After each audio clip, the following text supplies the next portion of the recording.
there's a market for very old steel in the world, steel that was made before the Second World War, because it is uncontaminated by nuclear tests. And steel that's made after the 1950s, after the 1960s, all of that steel has a baseline level of radioactivity, very, very low level, but a level of radioactivity that is measurable and that distorts in like hospitals and other kind of very sensitive environments. And so there are certain kinds of tools that have to be made from historic steel. And I wonder if there's an analogy of training an LLM on content that was produced before LLMs existed, because everything after that point is maybe tainted. You are listening to Power Marketing with Kevin Lee. Kevin and his agency Did It have helped thousands of businesses win through superior marketing, as have his books, articles, speaking engagements, and the eMarketing Association Power Marketing podcasts. Here's Kevin. I was recently catching back up in search, which was where Did It started back in '96. So I was super excited to be at the Brighton SEO conference, where I ran into Will Critchlow and his team, who he was there speaking. But let's start with SearchPilot. So for those folks, Will, who aren't familiar with SearchPilot, what's the origin story and the latest elevator pitch? Cool. Well, thanks for having me on for a conversation today. Really looking forward to it. So the origin story is, we were SEO consultants for many years. So I co-founded a company called Distilled back in 2005. And over that first 10 or 15 years of SEO consulting work, we just came across the same problems so often, especially at large clients, kind of enterprise sites, large websites. We would find that they would almost to a site, they would all have challenges with getting things done, actually implementing the recommendations of their SEO agency or consultant, and with proving the value of all of this SEO effort that they were putting into improving their site. And this just seemed so crazy for us, where we're looking at what is, for almost everyone, organic search is the biggest channel, the biggest opportunity, right, the biggest growth channel potential, and the least well understood of their marketing channels. And we were just desperate to solve this problem. So we tried for many years as consultants, and what we're doing now is solving it with software. So SearchPilot is, we help very large websites prove the value of their SEO efforts through SEO A/B testing. And right. So SearchPilot is the software platform and associated services that helps folks run SEO tests on large websites, is basically what it boils down to.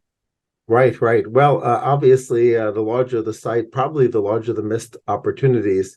So there's a couple of different ways. Obviously, you can quantify the success. You can look at the traffic numbers, the visibility numbers, and then you can also obviously use the comps of what the person would have paid for paid search clicks on those same keywords. Would they have, had to buy them? There are ways one can even A/B test to see whether one should still buy them if one does happen to have top rank organically. But what have you found that are typically the ways that people like to quantify, numerically the ROI on their SEO efforts? So we try to get as close as we can to the business. And I think one thing that has definitely stuck from our consulting days is understanding that clicks don't pay the bills. And so we look quite closely at the revenue figures, or as close to the top line business metrics as we can. The paid search comps are interesting, but a little bit like PR metrics. I've always found that anytime you say to someone, we've generated this much quote unquote free traffic, visibility, whatever it might be, and it would have cost you this much to buy it, their answer is, well, I wouldn't have bought it. So I've kind of shied away from that direction of thinking. So what we do is we focus very heavily on the actual organic search traffic to the website and as close to the revenue as possible. So we're measuring through to conversion, depending on the business model of the website, conversion, right, revenue, those kinds of metrics coming from organic search. Right. Well, the CFO can't argue with that. That's the plan. Yeah, we want to be the CFO's best friend.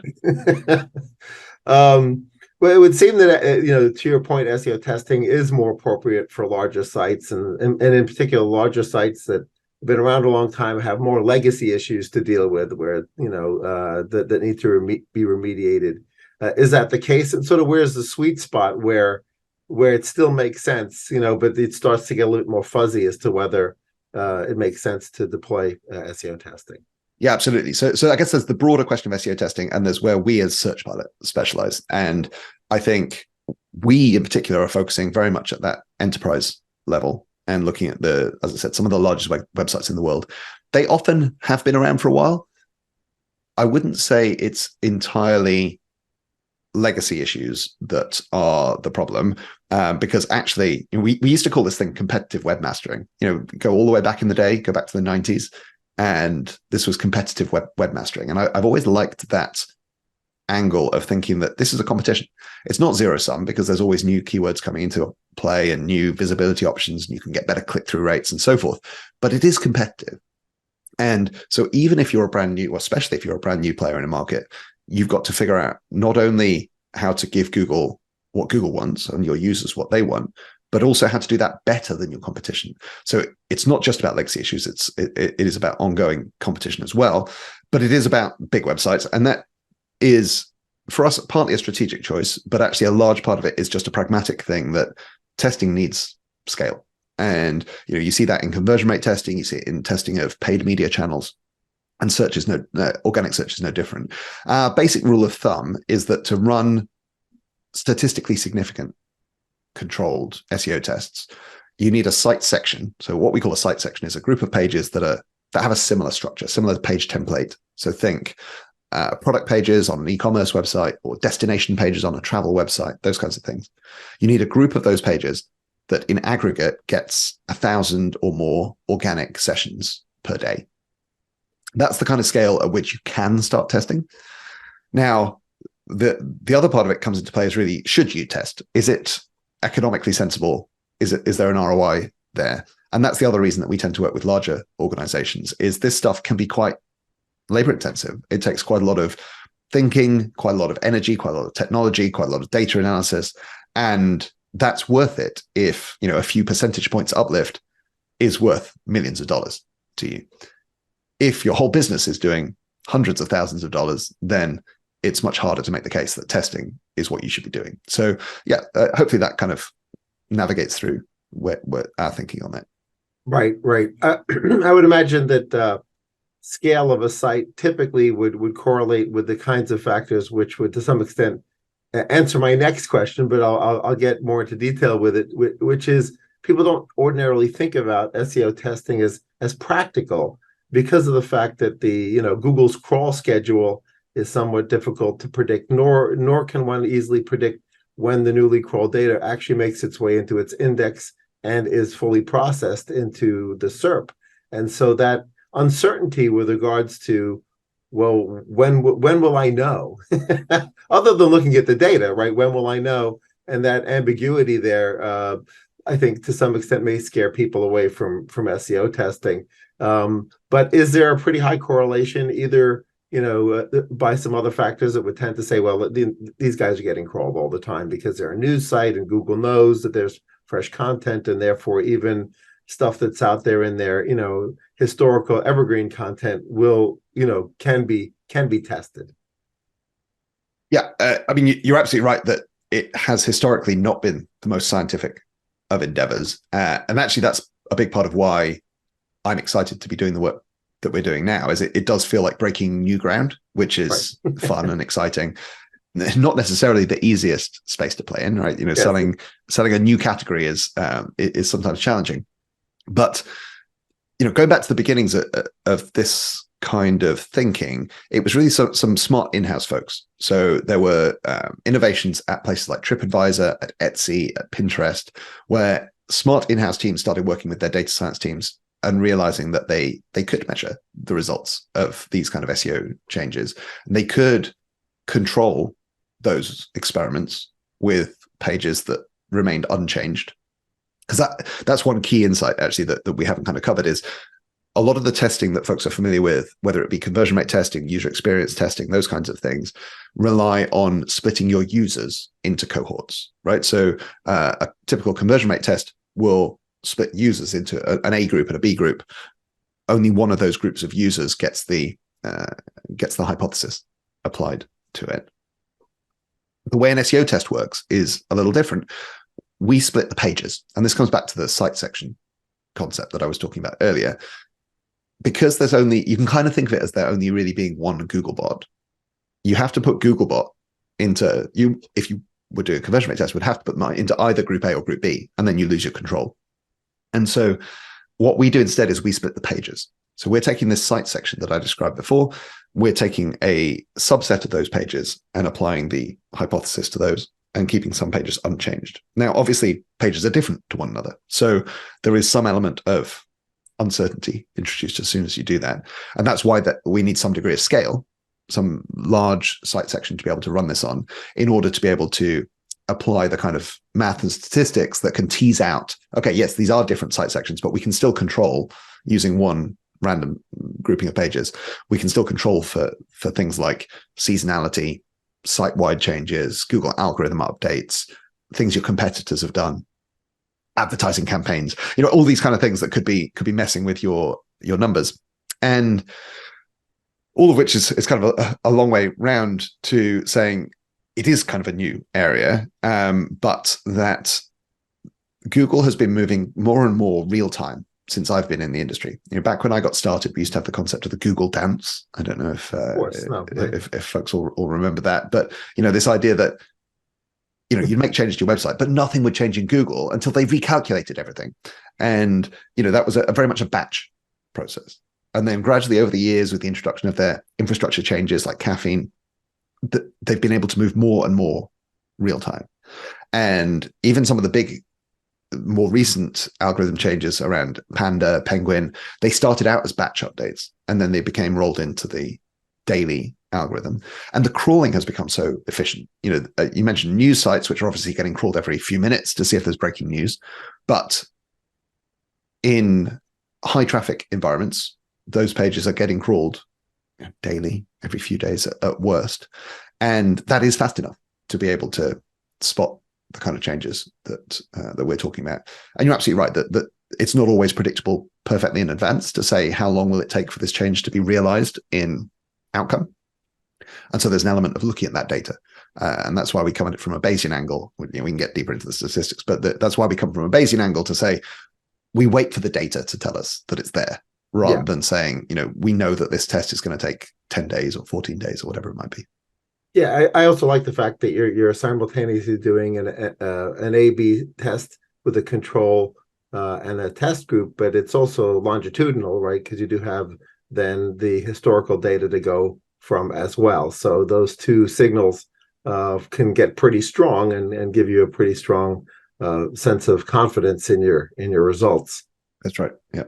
Right. Well, how quickly have you seen results typically with the deployment? So the cool thing with Google these days is you can sometimes see results almost straight away, right? In the next day's data. Now, you're never going to get statistically significant results that quickly, because one day can always be an outlier. But right. It's often the case that when we look back at a winning test, you can see, oh, this was a winner from literally day one.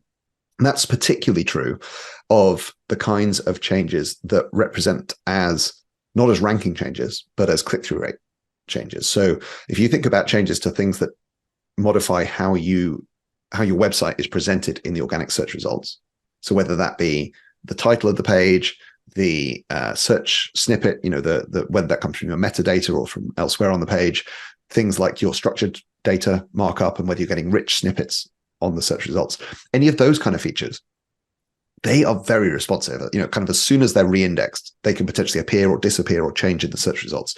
And so you can see the change as fast as you see any kind of change. The users are seeing that straight away. As far as actual statistical significance is concerned, we suggest never calling a test quicker than a week, because until you've gone through a week's seasonality, you're not certain of what is really going on. So you kind of need to see a full week to have had every kind of working day, weekend, and so forth in there. From that point on, we've seen tests. So we've seen tests reach statistical significance on that kind of range. I would say a small number of weeks is typical. A week, 2 weeks, 3 weeks is kind of typical. Get much longer than that, and it gets very difficult to get statistical confidence. If you've got the kind of uplift that would only be detectable after 8 weeks, so much else has changed in that time. So many Google algorithm updates will have changed. Your competitors will have done so much. The seasons have changed.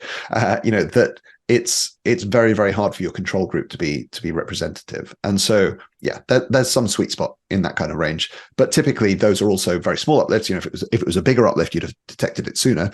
And so we have a tendency to say, call it and move on. And one area where I do potentially differ to some folks in the industry is when I say call it, that can be in either direction. Some folks are quite purist on saying, if a test isn't a statistical winner, then don't roll it out. And we have a saying, which is that we're doing business, not science. And that there are times when you haven't had a test reach statistical confidence in a positive direction, and yet you still want to roll it out because it fits with your grander strategy, or you believe that it can have a long-term benefit, or that it aligns with future algorithm updates that Google hasn't even rolled out yet, or it gives you a competitive advantage. And there's many, many reasons why you might do that. And those arguments hold less weight if you're doing science. And so, I'm not trying to convince the folks doing, gold standard medical studies on new drugs to treat heart attacks that they should be rolling things out on a whim. But we're doing business. Our job is not to know to the 99.9% confidence level that something is perfect. Our job is to beat the competition. And sometimes that's about going faster. And so, yeah, that's a kind of long-winded answer to the short answer is a week or two to statistical confidence, and then you make a call. Well, another way that I would often err in the direction of making changes is if the changes also are delighting the consumer in some way or improving UX in some 100%. way. Always making your decision consumer first, bot or Google second, would break the tie if it were statistically insignificant, but looked like it would be potentially a win. Absolutely, for sure. And I should say, when I'm talking no statistical significant improvement, I'm saying that's when there's no statistical improvement to either of those cases. Because typically we're running a lot of these tests, and we are testing for their Google impact as well as their user impact. And we talk a lot about full funnel testing, which is testing both the organic search visibility and traffic improvements, as well as the on-site behavior and whatever it might be that you want, conversion rate being the kind of classic example. So yeah, we're definitely measuring for that, because that's also a predictor of future search success. And we've had Google vehemently telling us to stop following the algorithm and follow the thing the algorithm is following, which is the user. And so we're just doing a little bit of both, and that works great. So that brings me to a question that we hadn't talked about ahead of time, but there's an increasing pressure on Google and Bing and the industry as a whole, as more and more of it moves potentially to LLM powered results, that the answer or SERP is more tuned to the individual. And obviously we see that already happening with searches that have either commercial intent or hyperlocal intent, and that you and I, if we're in a logged in state, would get a different result than if we were fully incognito. But even if we were incognito but coming from different IP addresses from different cities, we might still get things personalized. So this the industry hangs tight, with white knuckled to this idea of search position for a particular query, when in fact Google and the search engine engineers at Bing as well are starting to think much more about hyper personalization. Does that change the framework from a testing perspective, or is it just sort of come out in the wash? Because in the end, you've got big sites with big traffic, and you're able to sort of delight the consumer and improve relevance at the same time. Yeah, I mean, much more the latter. That's actually, those kind of effects are a big part of the reason why we test the way we do. If rankings were rankings and we're not personalized in the slightest, and we're just uniform across everything, you could measure a lot more tests by ranking change. You could literally just say, well, we used to rank position 3. We made this change. Do we now rank better than position 3? And, or maybe even something slightly more sophisticated than that. The two big challenges with doing that are that the first is not exactly the one we were talking about, is the long tail. It's the fact that you don't just rank for one keyword with one page. Of course, you rank for infinite keywords in theory, and certainly a very large number of keywords in practice for those that all aggregate into the traffic that you're seeing. And so there's always a kind of portfolio sense, I guess, that you've got this portfolio of rankings that you're looking at, and there's no perfect data on that, because if you do outside rank tracking, with a rank tracking tool, you can't possibly cover the whole universe of keywords. And if you're relying on Google's data out of Search Console, for example, it's heavily sampled and averaged and a bit of a mess. And so the upshot is essentially we do it exactly for exactly those reasons, that if as soon as you get into a personalized realm, there is no concept of where do I rank for this key phrase. There's an average rank across a kind of portfolio of humanity, if you will.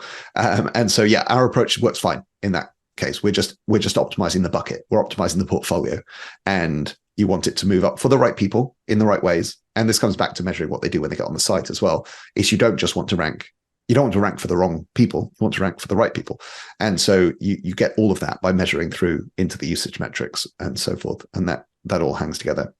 We are introducing more of those metrics into our analysis. So we're now pulling in Google Search Console data into getting click-through rate and ranking data into the mix, but we're not using it for the test measurement because it's just too sampled and too noisy. So what we use it for is more it's for explanatory purposes. So we want to say, okay, this test was a winner. Why did it win? Did it win through improved rankings, improved click-through rate, some combination of those things, ranking for new keywords? And those are questions that our customers are often asking. And we can answer that sometimes with Search Console data. But is this test a winner or not? We're sticking with the stuff we can measure directly, which is the traffic and the commercial benefit of that traffic. Right.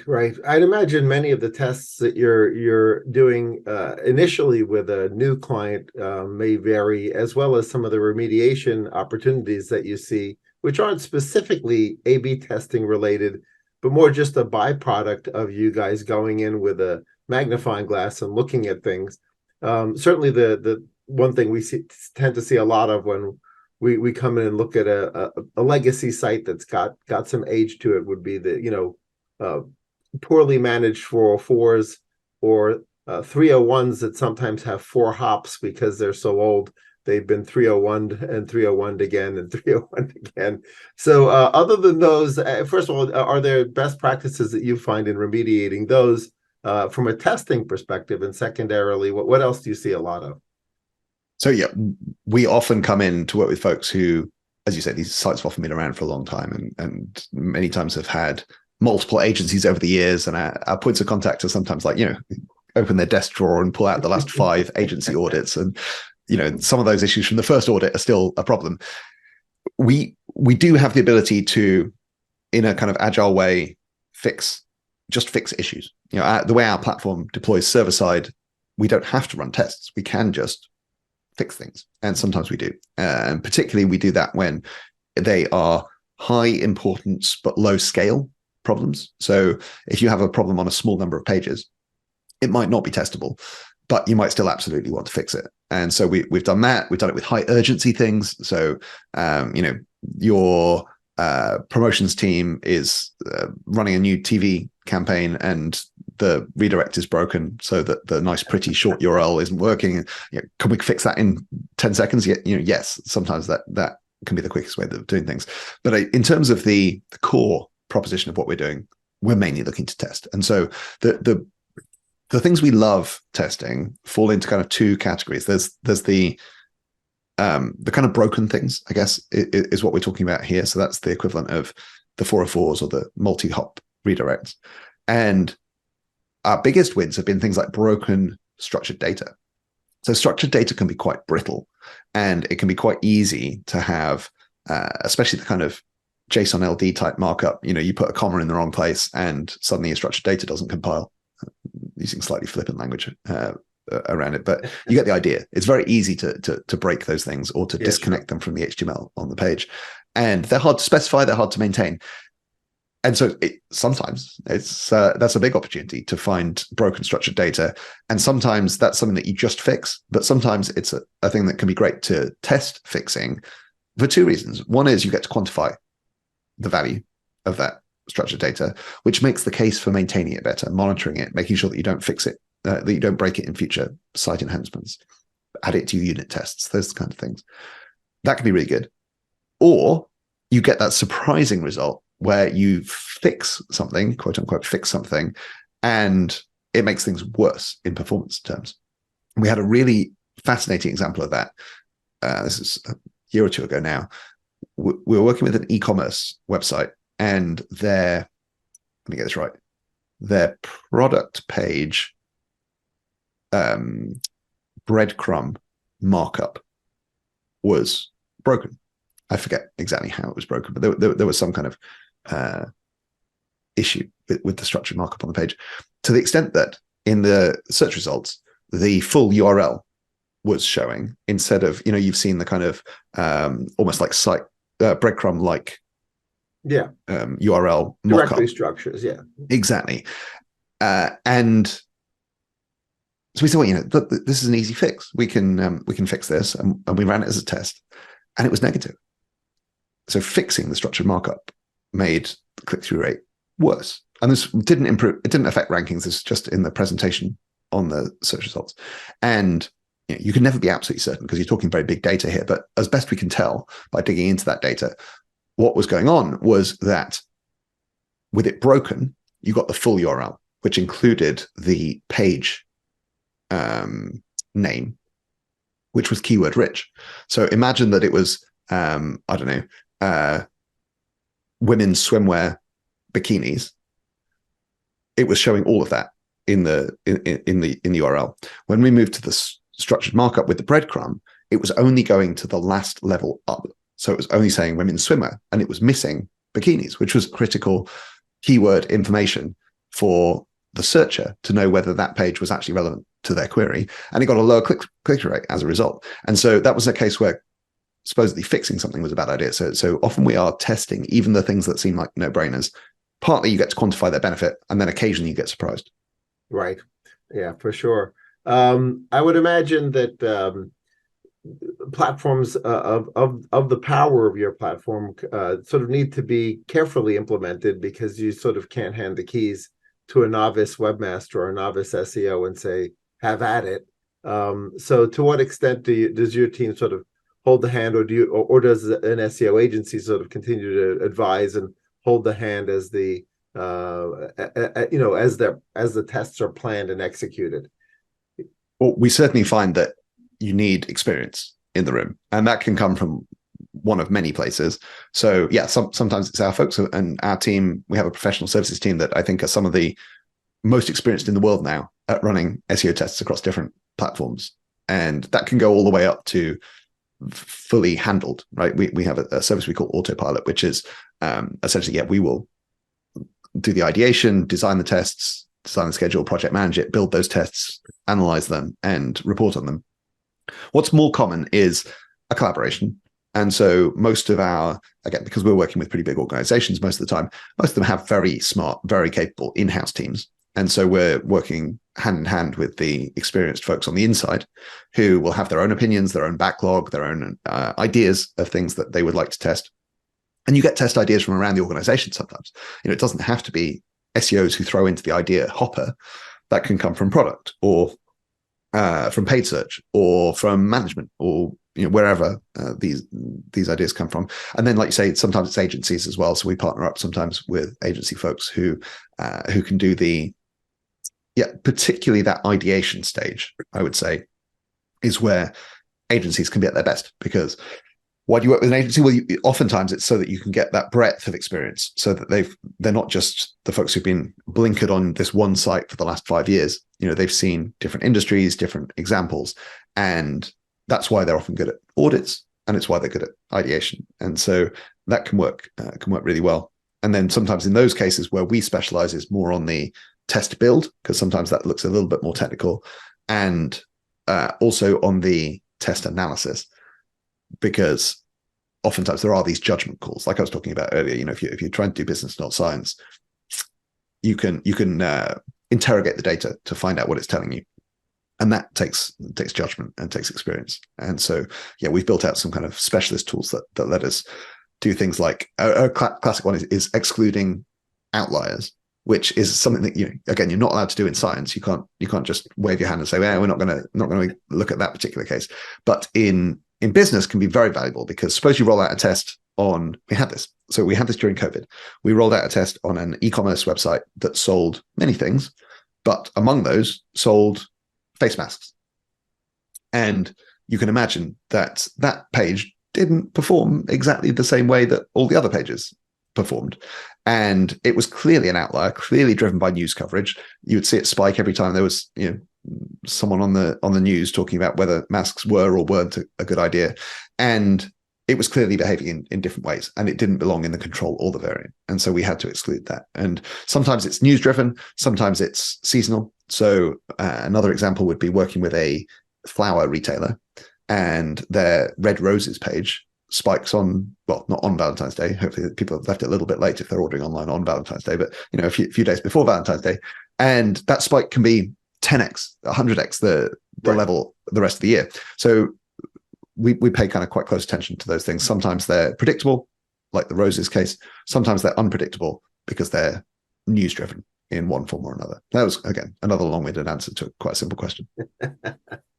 Well, the way you described your technology, it sounds like it acts as either a cache layer or a proxy layer between the old CMS that has its problems and sort of what you want to remediate in a test. Am I misthinking how it? No, you're absolutely right. So we're effectively a proxy layer. We sit typically, so that most of the sites we work with have a structure with an additional layer, which is the CDN, which sits outside us. So right. Most of our customers have a content delivery network, oftentimes caching outside of us, and then we're sitting between the CDN and the origin to be able to make those changes. That's exactly right. And with some modern CDNs, we also have the ability to actually deploy into the edge itself.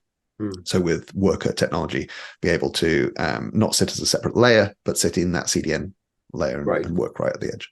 And it would seem that you would have to make sure that the CDN's cache, if it's caching, is actually also cleared at the same time. Otherwise, it muddies your tests.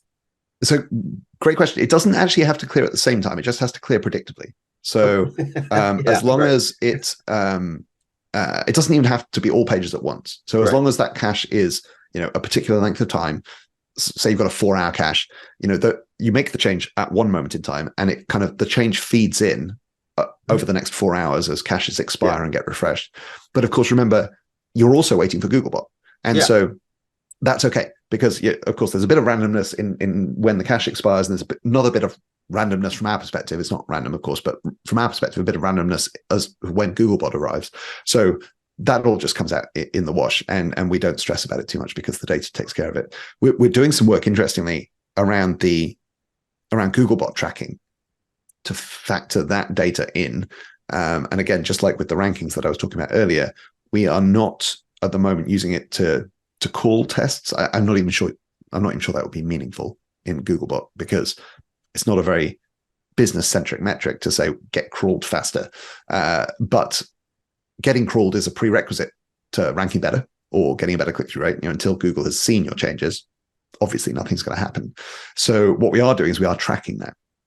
And so we've got some really cool, I've got a cool new feature that lets us visualize, since this test was deployed, what percentage of the pages have been recrawled, and also, actually, it turns out to be a more interesting question, what percentage of the traffic that goes to this site section has been recrawled? And those numbers are different because some pages are much higher traffic, and those tend to be recrawled first. So you can reach 70 or 80% of the traffic crawled with only 50% of the pages crawled. And so that happens kind of sooner. And so you get this kind of like nice curve that shows, okay, we're approaching a critical level of these pages having been recrawled. And that does two things. It tells you early doors, it tells you don't trust this test yet. Only 10% of the pages have been recrawled. Like, everything here is noise. Conversely, you come back in and you say, the first question everybody asks when you're starting to see results is, okay, but is this showing up in the search results yet? And the first prerequisite for that is, has it been recrawled? And if we can say, 80% of the traffic to this site section is hitting recrawled pages, then that's the first step in the path to answering that question. Right. So given the fact that you're a proxy layer, I would imagine that at these enterprise level organizations, IT is more involved in decisioning. Key stakeholder. A lot of other, yeah. So how do you and your sales team warm them up to the idea? Because I started in SEO pre-Google in 94, started it in 96. And at that point, IT ran the website, not marketing. Mm-hmm. Right. But now marketing tends to sort of own the website, but the larger the organization, the more likely it is that they're owning it in parallel or together with IT, especially, given all the hosting related and availability and responsiveness of pages related issues that tie in very heavily. So, how much of a challenge is it sort of for you to, bring the IT folks along in the conversation? Well, so our vision here, and this is probably forever unattainable, but our vision is to be your engineering team's favorite partner. We're deeply technical. We care about all those things you just listed, right? Whether it's resilience, availability, uptime, performance, like we live and breathe that stuff. And actually it's fascinating. The more you get into the nuts and bolts of how, especially legacy enterprise websites are built, the more it's amazing the internet ever works, frankly. Like how does this stuff hold together? So we care about it very, very, very deeply. I would say, so there's a couple of interesting things. We covered it from a couple of angles. What you said about marketing owning the website, actually the biggest trend we're seeing now is SEO rolling under product. So more and more, especially these large websites, are designating a product team, which combines some elements of marketing and some elements of engineering into owning the web platform. And when you're talking convincing product leadership, it's slightly different to convincing engineering leadership or infrastructure, IT, ops leadership. So when it's on the product side, that's when we're talking about this kind of full funnel concept and measuring both the SEO and the conversion rate impacts or UX impacts of hypotheses and changes. And that works very well. We're very aligned there. On the stuff that you were getting at just before about the more IT engineering infra side of things. So we've just come at it from trying to knock down every objection that would be in the way and focus on the benefits that accrue. And the benefits are kind of, in this sense, twofold. There's the actual business objective benefits, right? So we're going to get to run these SEO tests. They're going to bring more revenue. It's more fun to work for a business that has more revenue than less revenue for everyone. And this is a good thing. So the more business aligned an engineering team is, the more that holds weight. The other thing that really benefits an engineering team is SEO changes are boring, right? When your SEO team is coming to you and saying, can we just modify the structure of this title tag for the 15th time this year? And we just need to tweak this schema markup because there's another field that's been added by the gatekeepers of schema.org. Those are not exciting. These engineers want to be playing with artificial intelligence and all kinds of much sexier things. And so what we're actually bringing here is an opportunity to capture all of the SEO benefit of this incredible SEO team that you have in place for a fraction of the engineering effort. Because once our platform is implemented, these tests can be rolled out by the SEO team and maybe QA'd by engineering, reviewed by engineering, but they don't have to be built and maintained by engineering. And so it's a fraction of the effort. And in fact, the great thing that we see the great thing about not every test being a winner is, we typically see maybe 20% of tests be big winners, be positive. So you're saying, hey, engineering, we're going to now start asking you to only do 1 in 5 of the things we used to ask you to do. And it will bring all of the business benefit of that work you used to do. So there is that benefit to the engineering team. And then it's about removing the roadblocks. So even though we're a relatively small organization, we got security certified very early. We have ISO 27001, for example, which is very similar to SOC 2 compliance, which the big folks are always asking about. We're in, I lose count, 8 or 9 AWS regions around the world in multiple availability zones in each of those places, so we can fail over globally as if there's an outage in any one of those regions. We've built our infrastructure in a very high availability manner, so that as I say, if there is any of those issues, it automatically fails over to different places. And finally, we have the big red button, the big kill switch, which just says this is still in our customers' control, and so we have a way that they can route around us. If there were some catastrophic outage in our system, it's a simple DNS switch for them to say, let's just go direct to our origin from our CDN instead of going via SearchPilot. In the case of a catastrophic AWS outage or something like that, assuming they could survive that in their own infrastructure. Right. And so that gives them some confidence, because most of our stuff is like being up is business critical, but the tests themselves are not mission critical in the moment. And if you have to, you'd much rather have the website up without the tests than have the whole thing broken. So having that failover mechanism is the final piece of that puzzle. One related follow-up question to that: if one's using a proxy layer, to some extent, it sounds like it could improve things just as a result of its tech being better than the original CMS, which may be 7 or 8 years old. So just adding that layer to me might solve a bunch of problems, because I still go in and end up looking at some CMSs which are non-negotiable from the perspective of changing because they've been I mean, you probably wouldn't be surprised, but some of the listeners might be surprised by how inflexible, let's put it, so some of those legacy systems can be. And I mean, we work with one massive company. I'm talking like one of the biggest companies in the world, and they are also a very old company, and their website has been around for quite some time. And in fact, it's not really one website. I know of at least 10 different kinds of origin that it points to. And they have an offline retail presence as well as their online retail presence. And so they have these store locator pages, just like anyone else. But it turns out that they cannot, without a 2-week-long dev cycle, update the opening hours of individual stores. And this was a major problem for them during some of the extreme weather events that happened in the US, where I forget if it was wildfires or hurricanes, or something was closing stores, and the ability to be able to mark a store as closed in real time was kind of critical to them. And we could offer that ability. So with a simple CSV upload, and that was something that that wasn't why they bought us in, but it was a nice ancillary benefit as well. It just occurs to me that when you have a proxy layer that sort of has a CMS, suddenly you can do many things. Exactly. There's a lot of flexibility that brings to the table that probably isn't the primary part of your pitch, but ends up being material in some cases. So AI's been all over the news from the perspective of mostly just the possibility that less than nice people will start using it to create an inordinate amount of content and flood Google with AI content. But I wanted to ask you sort of a more practical question from the perspective of, as consumers' behavior changes, sort of future-proofing one's SEO as SERPs disappear, right? Because LLMs ingest all the same information that the Google bot, or sometimes it's Google bot for Bard, but there's all this information is being ingested and analyzed, and then it may just give you an answer, right, with regards to a product or a solution or whatever, and there may be no SERP.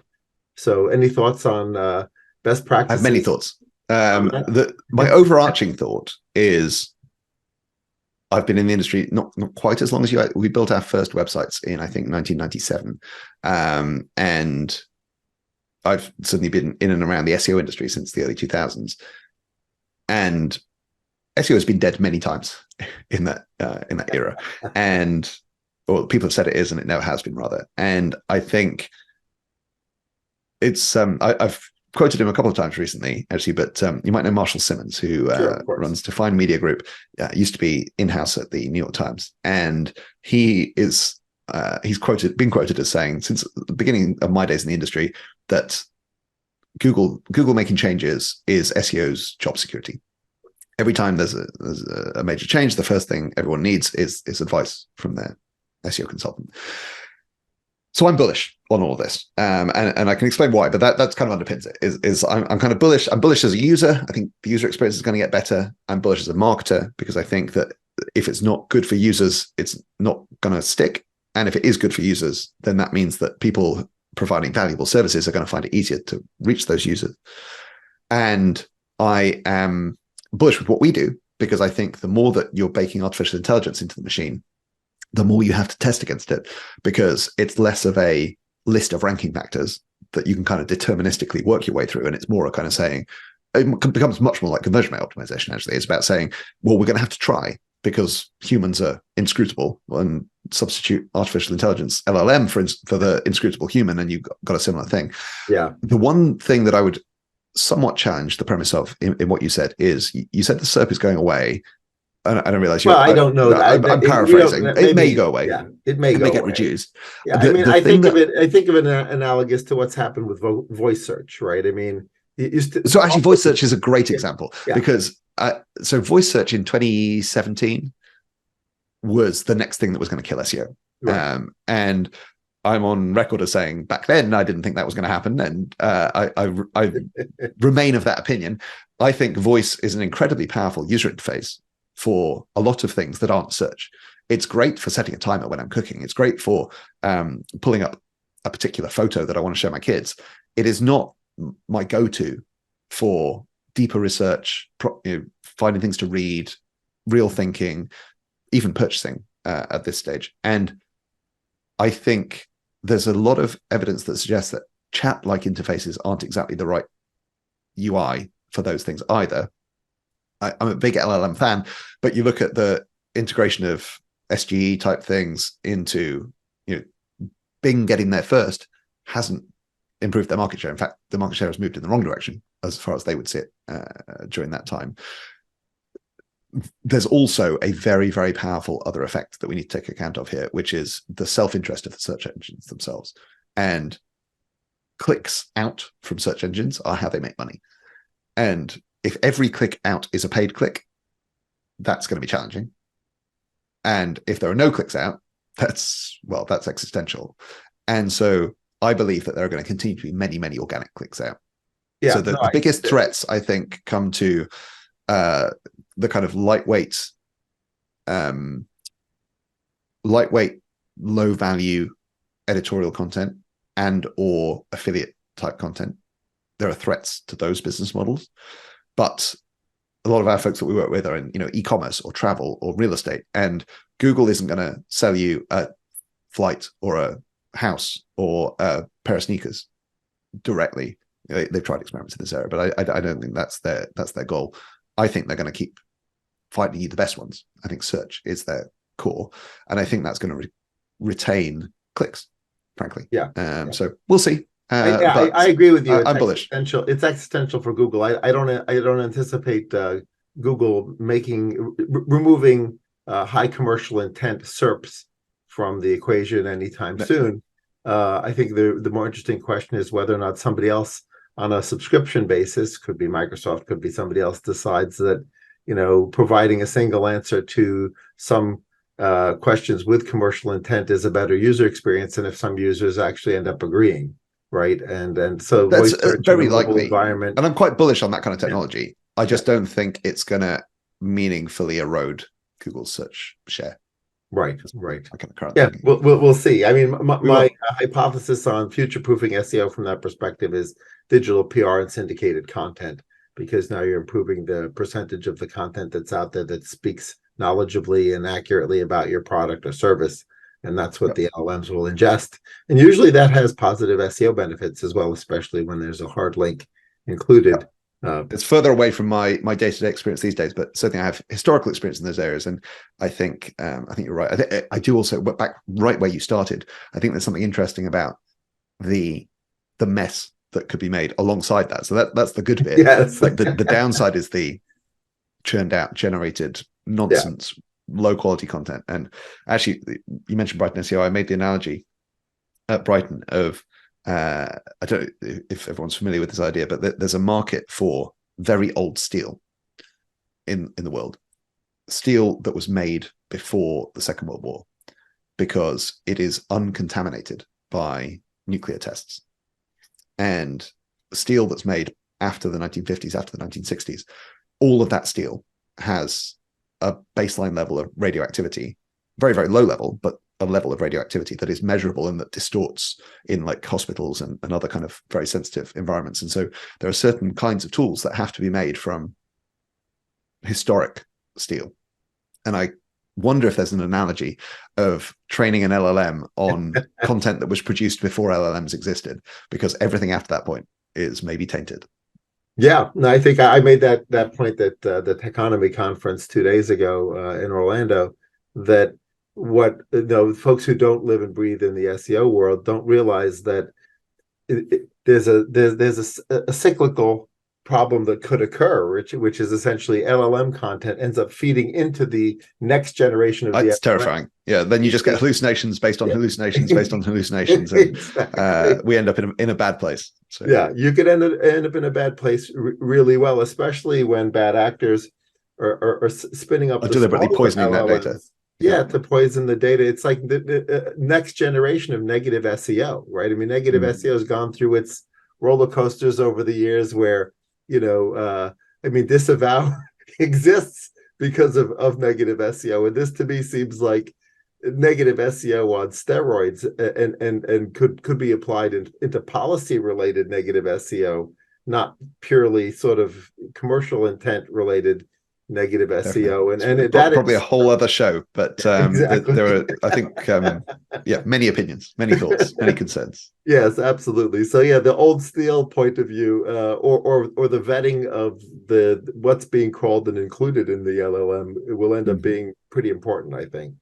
So what has you excited about the next year? Let's try to end on a positive note instead of dystopia. I'm a techno optimist. I'm excited personally by the improvements in artificial intelligence and machine learning and all of those kinds of things. I'm very excited to get my hands on those things and use them in exciting ways.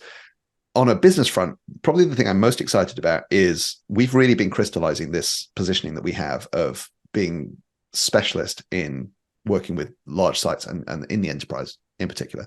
And that has really changed our business. A year ago, our pipeline was a whole load of startups and we were talking to a lot of small businesses. Now it's full of some of the biggest brands in the world, and that's great. And so I'm excited that trend, I think, is one that has a flywheel to it as we start to begin work with some of those folks, get more of their logos on the website, more of their case studies and customer stories and so forth. So that's maybe a bit more prosaic than the LLMs, but it's going to keep getting me out of bed in the morning, I think. All right, well, that's super exciting. I look forward to continuing to monitor your progress as you guys deploy more heavily. I appreciate it, and thank you for having me on your show. My pleasure. Kevin Lee's Power Marketing is available on all your favorite podcast networks. Kevin loves helping businesses excel at marketing. Having marketing challenges? Just like Santa in The Miracle on 34th Street, if Kevin can't help you, he'll know someone who can. Find him on LinkedIn, subscribe, or follow.